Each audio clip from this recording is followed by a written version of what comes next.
Okay, we finished up the book. We're now back at the library, and now we're moving on to the Slideshow module. This is going to be for making little slideshow videos, of course. Now, when you're working with it, same as before, you're either needing to select a specific folder of photos to use for a client, or I'm selecting the master and I'm going to filter out by selecting the pics. You also have your collections, so you can make, drag and drop the photos you're going to use for your slideshow into a collection and then go to it. This is going to be how you're going to organize out your photos because, again, just like book and print, you do not see this list of folders in that module. Okay, so this is the slideshow module. You'll see at the bottom we have all of our picked photos. Since we're on that and we've filtered it out, our pick filter is on. Let's take a quick look at the layout here. Left side is the preview as usual, and then we have the template browser and our collections of photos we could work with. I'm using that folder that is filtered. All right, so the templates, well, different types. Here's a caption and rating. So this slideshow will obviously show us a caption and the rating on each photo. Crop to fill will fill the entire screen with the photo. The default, the EXIF metadata on top of the image will fall all around to show your camera settings, the creator, date, and time. And then we have a standard widescreen, which will leave the black edges. If we do crop to fill, the image will fill the entire screen. I kind of like that one, or the EXIF metadata if I'm looking at specific information to just show potential clients their larger proper sales. Okay. We have now ways to select what photos are actually going to be used in this slideshow. I know we're looking now at all of the pics, but let's say I don't want to use all film strip photos in this slideshow. I would rather have just my selected photos or just the flagged photos.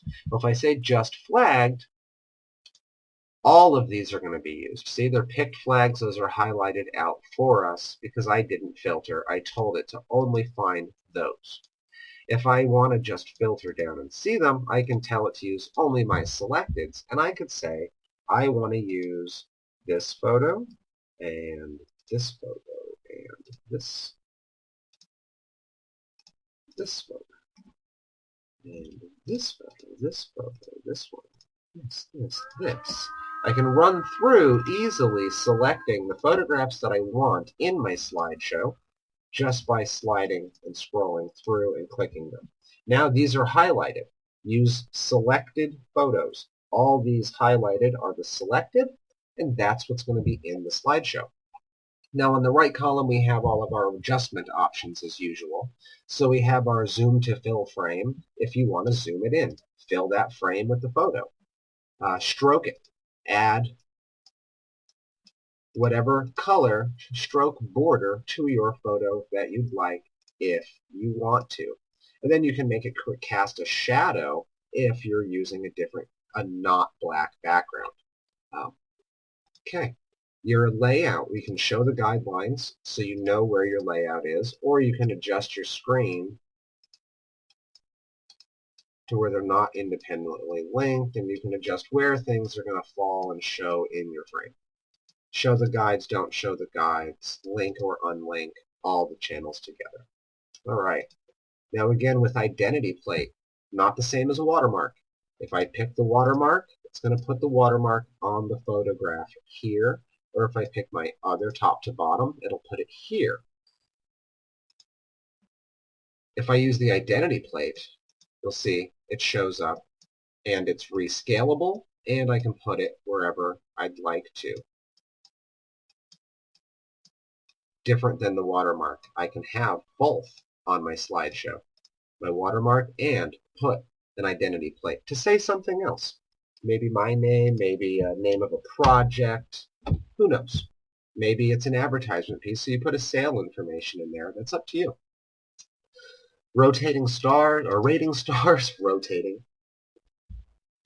rating stars, so you can see or not see them. That's up here in the upper right-hand corner. You'll see I can increase the scale of those stars for you. You can see them now in the corner. That way we can show a client in slideshow format the photos that we think are the best while they're selecting instead of one at a time in a visually pleasing manner. And now text overlays. On or off, and adjust your opacity of these text overlays if you want to. Okay, now for your backdrop. You can play with whatever you really want to. There's lots of different things to play with in here. Let's see. There we go.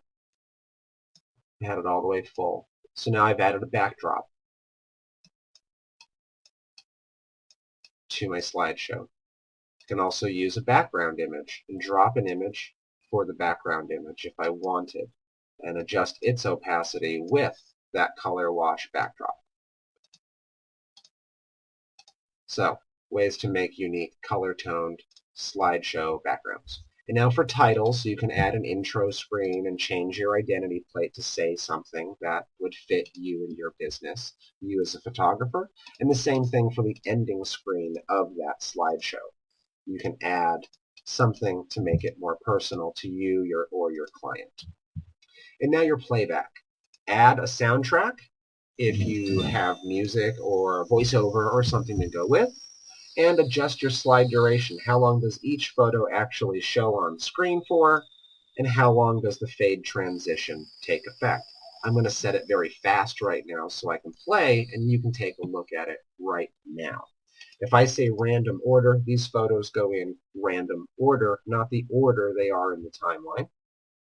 And would you like this slideshow to repeat? And should it prepare those previews of the photos in advance for this? Let's take a look and preview our slideshow.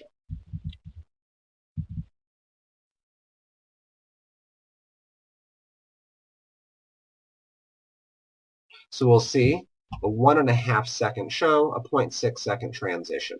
If I bring this up, we'll see now a much longer showing of the image with that short fade transition. I can change that, and now we have a longer transition, and then you can have live adjustments to see what you're working with. Once you have it all done and set the way you want, go ahead and export it as a video. Exporting as video and save it as the file MP4 format, or export it as a PDF. Great. Next thing and the last thing for the standard stuff in Lightroom is going to be the web module. So we'll do that one next.